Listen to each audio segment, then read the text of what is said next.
before going to solve this problem, we know that we have a lot of hypertension guidelines starting from 1970s onwards, and the latest one is 2024 ESC guidelines. So I will stick on to the latest guidelines for my future slides. So according to this guideline, there is a master plan for hypertension management that include measure the BP accurately to diagnose it, assess the patient based on the physical examination and necessary lab investigation, select the therapy which includes pills as well as lifestyle modification, and evaluate the response by properly following up the patient. So in this patient we have to first of all confirm that the blood pressure is 170/100, then do basic evaluation, advise her lifestyle modification, up titrate or down titrate certain drugs, then follow up the patient, and I will be discussing a single slide on resistant hypertension, secondary hypertension, role of beta blockers and interventions for hypertension. So coming to confirmation of blood pressure, the ESC guidelines clearly states that out of office BP measurement is recommended for ongoing management to quantify the effects of treatment and guide the BP lowering medication and identify the possible cause of side effects.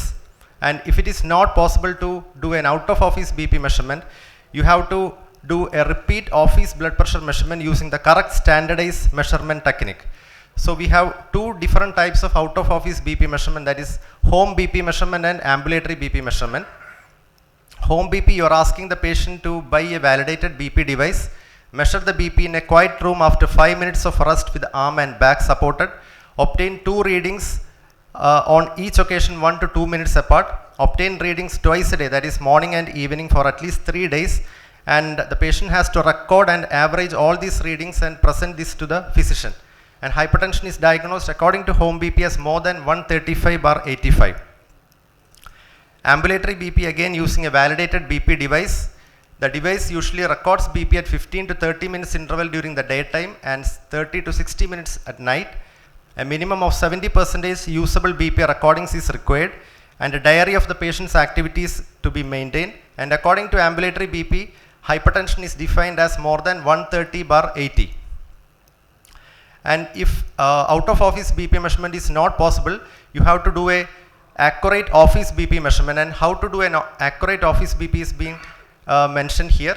We have to measure after 5 minutes seated comfortably in a quiet environment, use a validated device with appropriate cuff size based on the arm circumference, place the BP cuff at the level of the heart with the patient back and arm supported.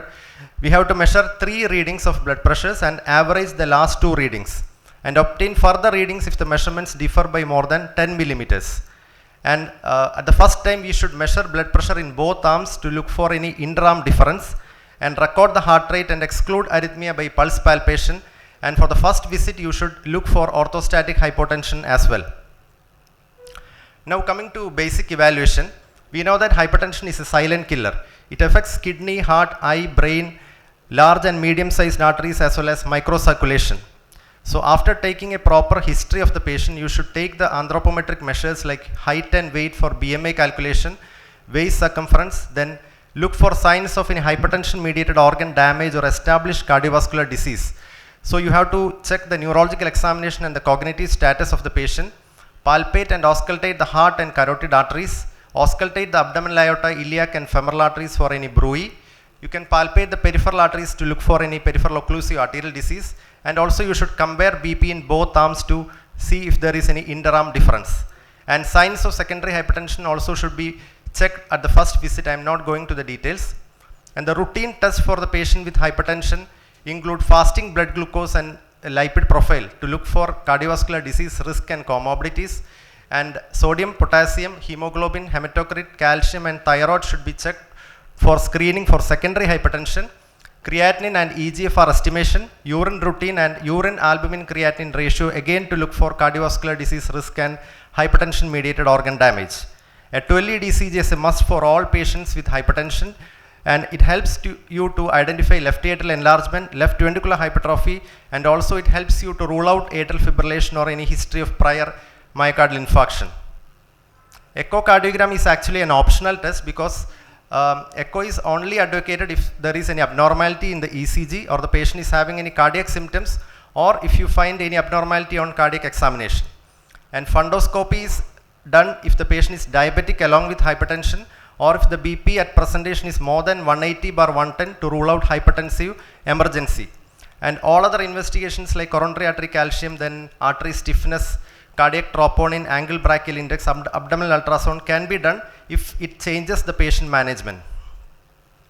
So we have evaluated the patient. Now we have to advise her lifestyle modification.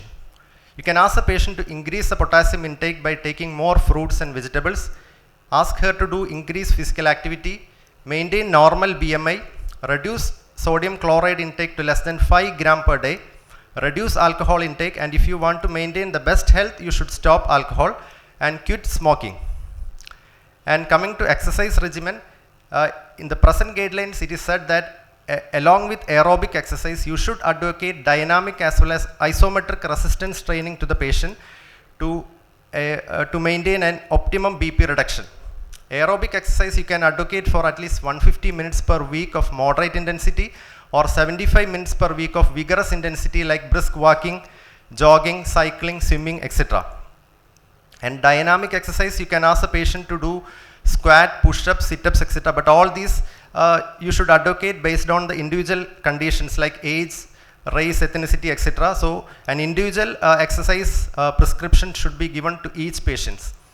And isometric resistance exercise include hand grip, plank, wall sit, etc. So after giving a lifestyle modification advice, you have to start drug treatment. So this patient is already on medications.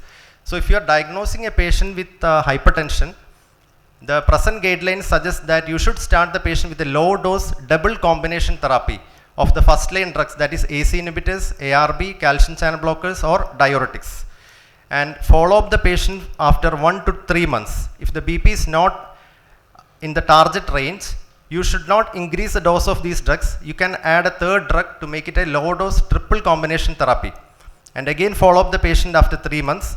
Then if the BP is still not attained, you can increase the dose of these drugs to a maximally tolerated triple drug combination. And if the BP is still not controlled and the patient is adherent to the medication, it is called as resistant hypertension, and you are justified to start the patient on spironolactone. And monotherapy is preferred in only selected conditions like elevated BP category, then frail patients, symptomatic orthostatic hypotension, or if the patient's age is more than 85.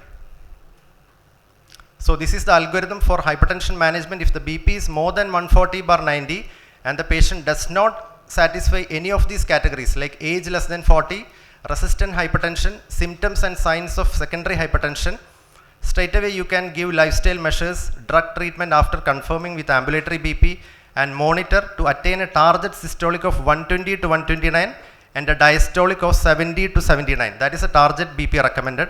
If you are not able to maintain this target and the patient is having some symptoms, if you target this BP, it is said that you should aim at ALARA, that is as low as reasonably achievable.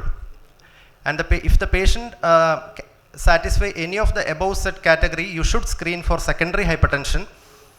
And if you found a cause for hypertension, treat that cause. If you don't find any cause for the hypertension, again follow the previous algorithm.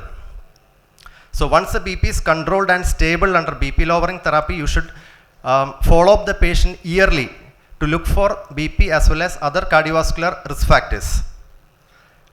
Now, resistant hypertension is defined as resistant when a treatment strategy including appropriate lifestyle and treatment with maximally tolerated diuretic, RAS blocker and calcium channel blocker fail to attain a BP of less than 140/90, and this should be confirmed with a home BP or ambulatory BP.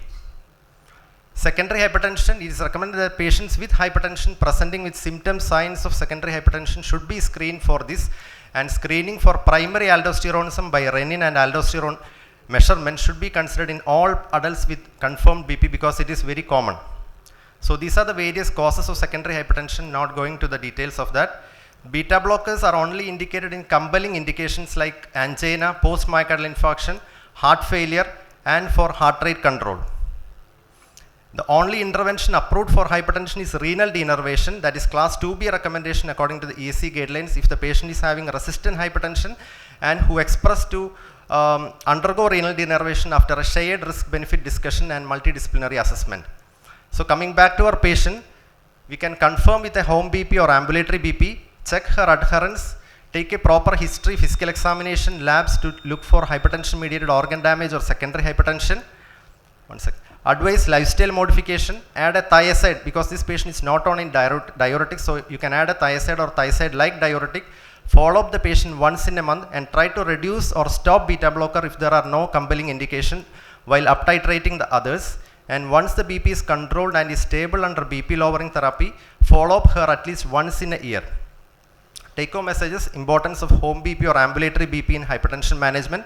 We are not just treating numbers in hypertension. Check for hypertension mediated organ damage and individualize the treatment. Fix a drug combination from the beginning itself. Target a systolic of 120 to 129 and diastolic of 70 to 79 or the ALARA principle, and break the therapeutic inertia. Thank you.